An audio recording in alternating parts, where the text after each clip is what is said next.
You know, this economy is getting completely screwed up, right? When even Waffle House is becoming unaffordable. That's right, Waffle House.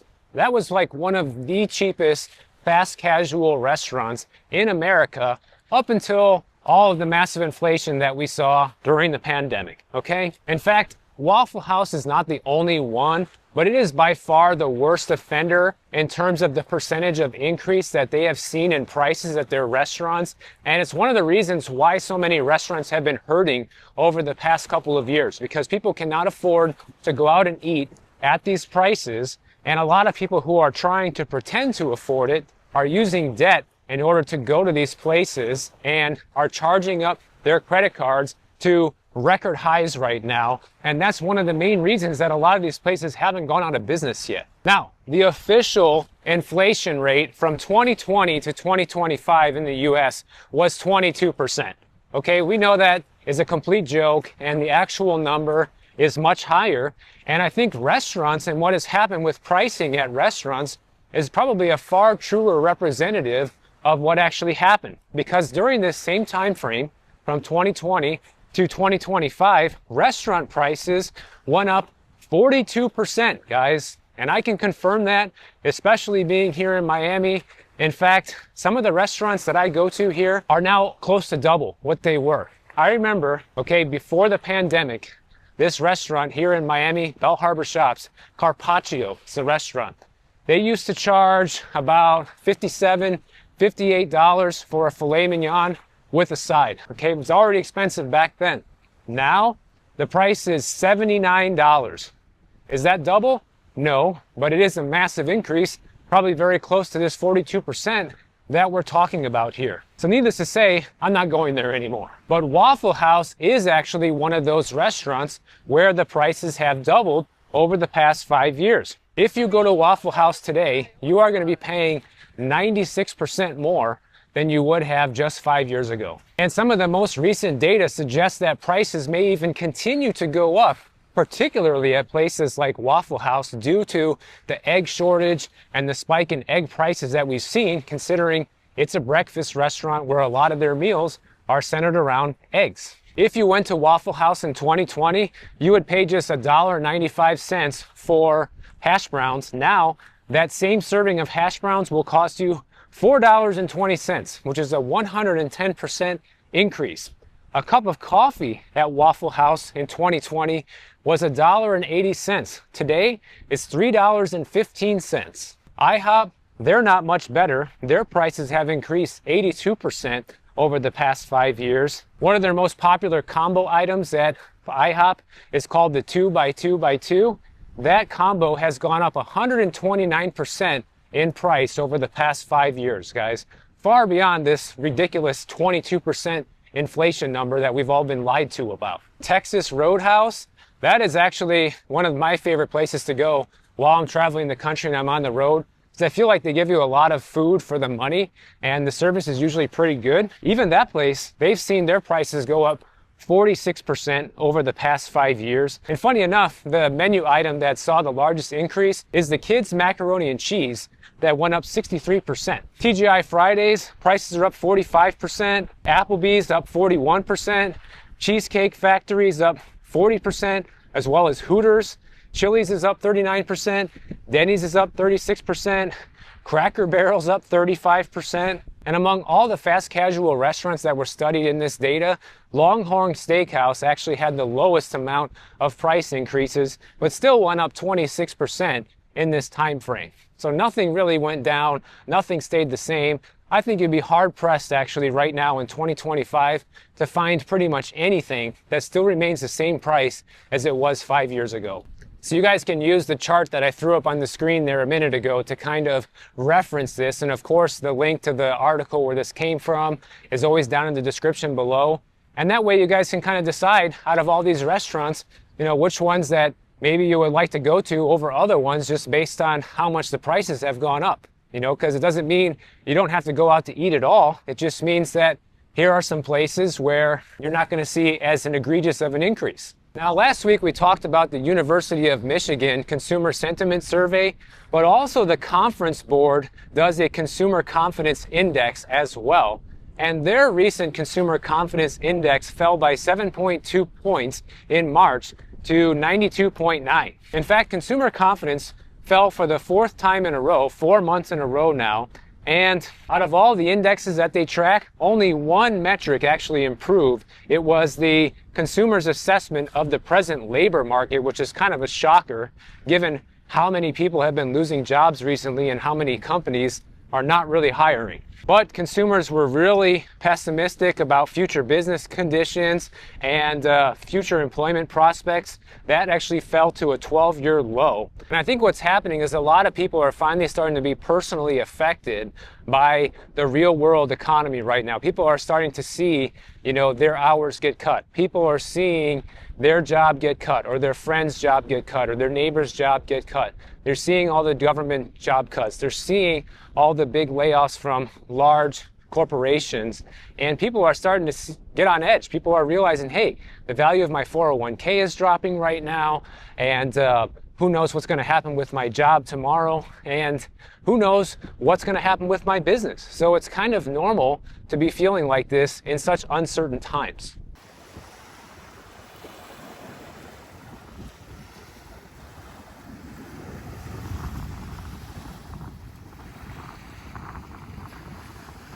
And when we take a look at this chart that goes all the way back to 2007, which was right before the last major recession we had in this country, we can see that consumer confidence index numbers are reading right around 2016 levels when you don't count the pandemic. And the last time it was this bad, besides 2016, was right before that last big recession. So we don't know which direction things are going to go. It's going to largely depend on if we hit a massive recession where unemployment rates go up above 10%. They say people who are 55 years and older are much more pessimistic on the economy right now, and people who are 35 years old and younger are slightly more optimistic. And the only people who responded more positively than that are people who are earning more than $125,000 a year right now, which makes perfect sense because that's really the only category of people that are not being crushed by inflation right now. Now, one thing that we talked about a lot last year, especially in terms of unemployment, was the SOM rule. And the SOM rule says that when unemployment rises by more than 50 basis points in a 12-month period, then that signals a recession. Well, it turns out that 44 out of the 50 states right now in the United States are actually qualifying under the SOM rule for a recession. There are only 6 states that are the exception to the rule right now, which are Connecticut, Delaware, Montana, North Carolina, Oklahoma, and South Dakota. So this could be yet another indicator that we are moving towards this big recession that we've all been talking about here for a long time, because even though it hasn't been official on a national level, more states across the country are starting to meet the criteria for this. Now, a lot of people would look at this and say, well, Michael, last year when you were talking about this, the SOM rule was triggered, but we didn't have a recession. Well, maybe not on an official record-keeping level, we didn't have a recession, but anybody who's been paying attention for an extended period of time since we had those 2 negative down quarters of GDP at the end of 2022, that's when this recession officially started. But the reason I think we haven't seen it actually materialize in the news and in the official numbers yet is because the way all of the data that we get is so underreported and revised and manipulated to the extent that people that are reporting this data don't even know if the data is even true anymore or accurate. Because look at the unemployment data, for example, right? That's a good example. The way they track unemployment data is nothing like it was 30 years ago. And if they were to track it that way, they would see that the official unemployment rate is much higher than it actually is right now. Same goes for all the jobs numbers. Last year, we were being lied to all year with the jobs numbers. And whenever the revisions came out, it turned out that we were negative. We didn't even create any jobs. There was jobs lost during this whole time. They said we were creating jobs. So none of the official numbers can truly be trusted. But when the numbers come out, when everything is released, when they release the CPI data, when they release the unemployment data, all these things, the market will just look at this and say, oh, this is good, this is bad, whatever. But even if it's good or bad, it seems like it's all good news in terms of the stock market, right? People see that go up, people see the value of their 401k go up, all of this stuff, and people feel the wealth effect. They feel like they're doing well, they feel like they can go out and continue to spend and drive up more debt on that credit card or take out that HELOC on their house because that makes people feel secure. So basically what I'm saying is the lies have gotten so far out of control and the data has been so far manipulated that it actually has influenced the way people have thought about this recession and the way people spend their money in the meantime, which has kind of prevented it from becoming a complete disaster. But now, fast forward to 2025, now that the situation is hitting harder for most people in terms of job losses and income loss and payments for different things creeping up due to increases in interest rates, due to increases in insurance rates, whatever it may be, now that all of those realities are coming home to roost all at once, a lot of people are starting to realize that, yeah, maybe we have been in a recession for a while. And listen, I know people write me this all the time and say, oh, you've been talking about this for years now and nothing has happened. Well, in my mind and in my opinion, things have happened, but it just hasn't become official, guys. And maybe it will never become official. At this point, the government lies so much that maybe they will never call it official just because no politician wants to see a recession on their watch. So they will just continue to manipulate the data and they will continue to, change the way the data is collected or calculated so that they never have to call it a recession. That's a possibility too. But the fact of the matter is this is something that cannot be denied, is that unemployment has been rising in almost every state across America over the past year, so much so that it has triggered the SOM rule in all these states. So that's something that can't be ignored. It's something that must be looked at. And some of the big outliers where unemployment has gone up substantially are places like Rhode Island. From June of 2023 until the beginning of 2025, it went from 2.6% to 4.6%. California, from August of 2022, when it was at 3.8%, is now sitting at 5.4%. So another massive increase that far outpaces the SOM rule. Anybody who knows Kevin O'Leary or Mr. Wonderful from Shark Tank, he came out this week and called Tim Walz a complete bozo due to what he said about Tesla stock.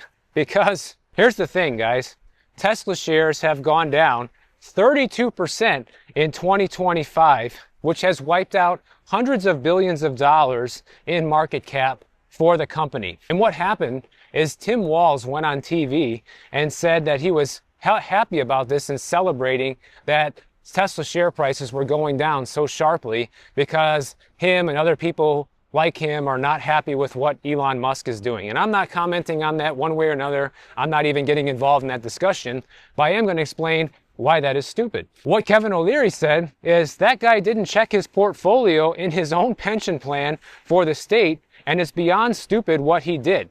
He's talking down 1.8 million in shares in his own state's pension plan. He goes, what's the matter with that guy?